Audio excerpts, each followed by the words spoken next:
শর্তের অগ্রগতি দেখতে ঢাকায় আইএমএফ মিশন, সমস্যা হবে না কিস্তি ছাড়ে মত বিশেষজ্ঞদের। রানা প্লাজা ট্র্যাজেডির 11 বছর, শ্রমিকের ন্যায্য অধিকার ও কর্মপরিবেশ নিশ্চিতের তাগিদ। আপনাদের সবাইকে আমন্ত্রণ জানাচ্ছি ফার্স্ট সিকিউরিটি ইসলামী ব্যাংক পিএলসি বিজনেস 24-এ। আপনাদের সাথে আছি আমি রাহাত মিনহাজ। ভিগো ওয়্যার গার্ড, প্রয়োজন মতো বাঁকানো যায়, অধিক চাপেও ভাঙে না। ভিগো। ঋণের কিস্তির টাকা ছাড়ের আগে অর্থনীতির নানা সূচক পর্যবেক্ষণে ঢাকায় আইএমএফ মিশন। বিশেষজ্ঞরা মনে করেন কেবল রিজার্ভ সংরক্ষণ ছাড়া সব শর্তই পালন করতে পেরেছে বাংলাদেশ, আর তাই সমস্যা হবে না অর্থ ছাড়ে। অর্থনৈতিক সংকট ও ভবিষ্যৎ ঝুঁকি মোকাবেলায় আন্তর্জাতিক মুদ্রা তহবিল আইএমএফের দ্বারস্থ হয় বাংলাদেশ। নানা দেন দরবার ও যাচাই বাছাই শেষে বছর দেড়েক আগে 470 কোটি ডলারের ঋণ অনুমোদনও করে বহুজাতিক সংস্থাটি, যা ছাড় করার কথা রয়েছে 7টি আলাদা কিস্তিতে। এরই মধ্যে 2 কিস্তিতে হাতে পাওয়া গেছে 114 কোটি ডলার, আর আগামী মাসে পাওয়ার কথা রয়েছে আরও 68 কোটি। সে লক্ষ্যে বিভিন্ন শর্তের অগ্রগতি ও অর্থনৈতিক বাস্তবতা দেখতে ঢাকায় সংস্থাটির 10 সদস্যের মিশন। বুধবার অর্থ মন্ত্রণালয়ের কর্মকর্তাদের সাথে বৈঠক দিয়ে শুরু হয় দিনের কর্মসূচি। যেহেতু সরকারি ঋণ একদিকে যেমন ফাইন্যান্সিয়াল অ্যাকাউন্টের আউটফ্লোটা বাড়িয়ে দেবে, অন্যদিকে সরকারের বাজেটে ঋণ পরিশোধের খরচটাও বেড়ে যাবে। যদি আমার রাজস্ব আদায় বৃদ্ধি করতে না পারি, তাহলে হয় আমাকে ঋণ নিয়ে ঋণ পরিশোধ করতে হবে। এটা তো হওয়া উচিত না। আপনাকে আমি ঋণ দিচ্ছি, সক্ষম হবেন, সক্ষম হয়ে সেই সক্ষমতার টাকা শোধ করবেন, অর্থাৎ এখানে ব্যবস্থাপনার প্রশ্ন। তৃতীয় কিস্তি পাওয়ার আগে সবশেষ ডিসেম্বর পর্যন্ত অর্থনৈতিক বেশ কিছু সূচকের গতিবিধি পর্যবেক্ষণ করবে সংস্থাটি। তবে স্বস্তির খবর হলো ওই সময় পর্যন্ত কেবল 18 বিলিয়ন ডলার রিজার্ভ সংরক্ষণ ছাড়া বাংলাদেশ পূরণ করতে পেরেছে বাকি শর্তগুলো। তাই বিশেষজ্ঞরা মনে করছেন জটিলতা হবে না অর্থ ছাড় নিয়ে। সরকার বিভিন্ন ধরনের উদ্যম নিচ্ছে, কিন্তু আমরা তো মূল্যস্ফীতি তো উপরের পর্যায়ে রয়ে গেছে। আমাদের রিজার্ভসের এই অবস্থার কারণে আমাদের আমদানি করতে যে আমাদেরকে বিভিন্ন ধরনের সংকোচনমূলক ব্যবস্থা আমাদের নিতে হচ্ছে। সরকার যেভাবে সামাজিক নিরাপত্তা বলয়টাকে আরও বেশি বাড়াতে পারত, শক্তিশালী করতে পারত, তো সেটাও তো করা যাচ্ছে না। আমাদের যে রাজস্ব আদায় যে পরিমাণ হচ্ছে সেইটা দিয়ে।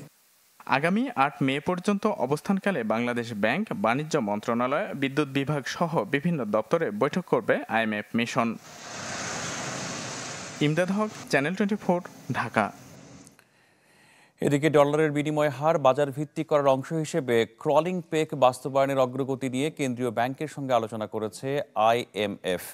এ নিয়ে একাধিক টিমের সঙ্গে 2টি আলাদা মিটিং করে সংস্থাটি, যাতে ক্রলিং পেক প্রক্রিয়া বাস্তবায়নের অগ্রগতি গুরুত্ব পায়। এছাড়া বর্তমানে ডলারের দর নির্ধারণের প্রক্রিয়া ও পদ্ধতি নিয়েও আলোচনা হয়েছে।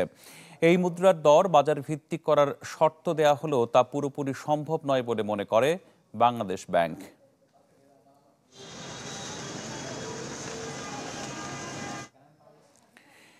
দেশের তৈরি পোশাক খাতে সবচেয়ে বড় ট্র্যাজেডি রানা প্লাজার 11 বছর পূর্তি আজ। নানামুখী চাপে কর্মপরিবেশের উন্নতি হলেও নিহতদের পরিবার ও আহতদের জীবনে পরিবর্তন এসেছে কতটা, সেই প্রশ্নের উত্তরই খুঁজেছেন আমাদের সহকর্মী রাকিব আল জাবেদ। ক্যামেরায় ছিলেন রিপু আহমেদ মামুন।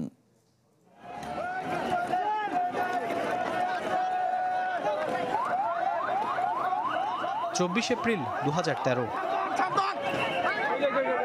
বিশ্ববিবেক নাড়িয়ে দেয় এক ভয়াবহ দুর্ঘটনার মুখোমুখি হয় বাংলাদেশ। প্রায় 4 দশকে তিলে তিলে গড়ে তোলা পোশাক খাতের গৌরবময় ঐতিহ্য যেন ধুলোয় মিশে যায় এক নিমিষেই। হাজারের বেশি নিহত আর অসংখ্য আহত ও চিরতরে পঙ্গু হওয়া শ্রমিকদের কাছে দুঃসহ সে স্মৃতি যেন এখনও জীবন্ত। এ ঘটনায় পরিবারের একমাত্র উপার্জনক্ষম ছেলে শান্তকে হারিয়ে দিশেহারা বিধবা খোরশেদা বেগম। সে সময় সামান্য কিছু সহায়তা পেলেও আরেক ছেলে ও নাতনিদের নিয়ে মানবেতর জীবনযাপন করছেন 50 ঊর্ধ্ব এই নারী। তাই জীবনের শেষ প্রান্তে এসে একটাই প্রত্যাশা, যেন দেখে যেতে পারেন সন্তান হারানোর বিচার। এখন খুবই কষ্ট চলতেছে, কোনো সময় খায়ও দিন যাইতেছে, কোনো সময় না খায়ও দিন যাইতেছে। খাওয়ার খরচ, কাপড় চোপড়, তেল সাবান সবই লাগে, নাতিনের খরচ আছে। দুর্ঘটনায় প্রাণে বেঁচে গেলেও কর্মক্ষমতা হারান সে সময়ের টকবগে যুবক মুনান খান। তাই বেঁচে থাকার তাগিদে হাত পাততে হচ্ছে আর 10 জনের কাছে। সাভারে বেসরকারি এই সংস্থার সহায়তায় চিকিৎসা নিলেও পেটের দায়ে শারীরিক সীমাবদ্ধতা নিয়ে পণ্য ফেরি করেন মাঝে মধ্যেই। বাইসে থাকার চেয়ে না থাকাই ভালো, এইভাবেই জীবনযাপন করতেছি। তা আমার মনে হয় এই জীবন থাকবো না বেশি দিন, কিভাবে চিকিৎসা নিব না পেট চালামো। গেল 11 বছরে দেশের তৈরি পোশাক খাতে এসেছে বড় পরিবর্তন। পরিবেশ বান্ধব কারখানা স্থাপনে বাংলাদেশে এখন ধরাছোঁয়ার বাইরে। কিন্তু অত্যাধুনিক এসব অবকাঠামো আর বড় বড় বিনিয়োগ কতটা নিশ্চিত করতে পেরেছে শ্রমিকদের ন্যায্য অধিকার? দীর্ঘমেয়াদী যে সমস্ত শ্রমিক যারা কিনা এক ধরনের পঙ্গুত্ব বরণ করেছেন এবং এখনও কাজে যেতে পারেনি, তাদের জন্য যে দৃষ্টিভঙ্গি থেকে বড় একটা অর্থ দেওয়া হয়েছিল সেটি আসলে কাজে লাগেনি। এই পুরো প্রক্রিয়াটির ভিতরে আমাদের আশঙ্কা হচ্ছে যে এই আইনি প্রক্রিয়ার ভিতরে এটি স্বাভাবিক গতিতে এটি চলছে না।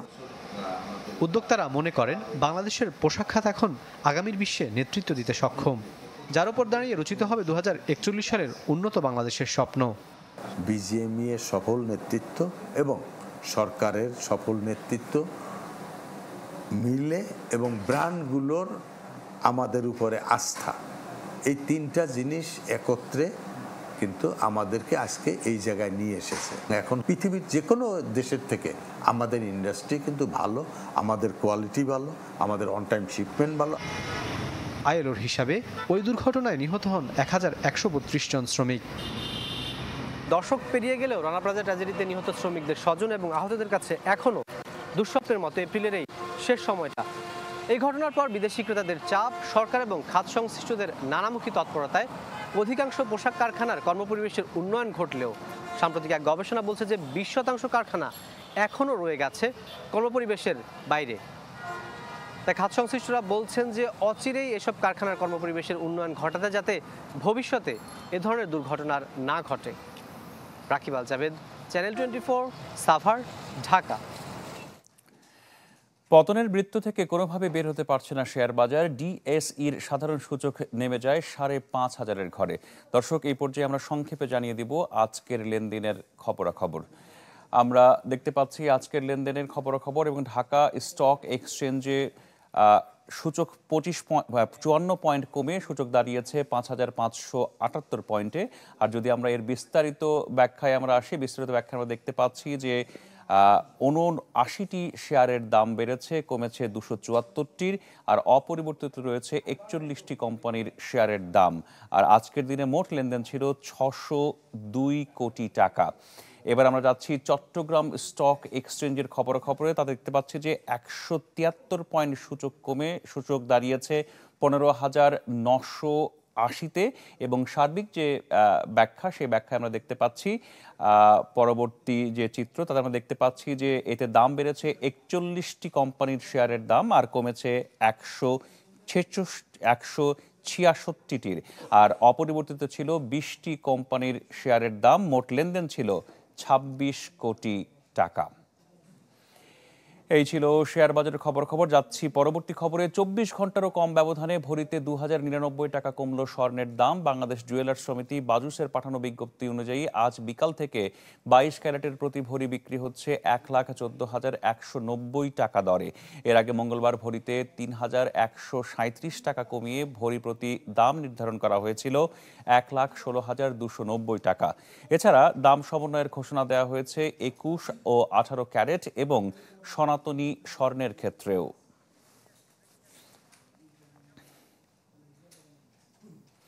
আর এর সাথেই ফার্স্ট সিকিউরিটি ইসলামী ব্যাংক পিএলসি বিজনেস 24-এর সময় হলো একটা বিরতির। ফিরছে একটু পরেই, আমাদের সাথেই থাকুন। ভালো দাম পাওয়ায় রাজশাহীর কৃষকরা এখন ঝুঁকছেন পেঁয়াজের বীজ উৎপাদনে। তবে প্রাকৃতিক পরাগায়ন কমে যাওয়ায় নির্ভর করতে হচ্ছে কৃত্রিম পদ্ধতির উপর, ফলে বাড়ছে উৎপাদন খরচ। তীব্র তাপদাহে মাঠে যখন বেশিরভাগ রবি শস্য উঠে গেছে কৃষকের ঘরে, তখন এখনও মাঠে দোল খাচ্ছে পেঁয়াজের ফুল।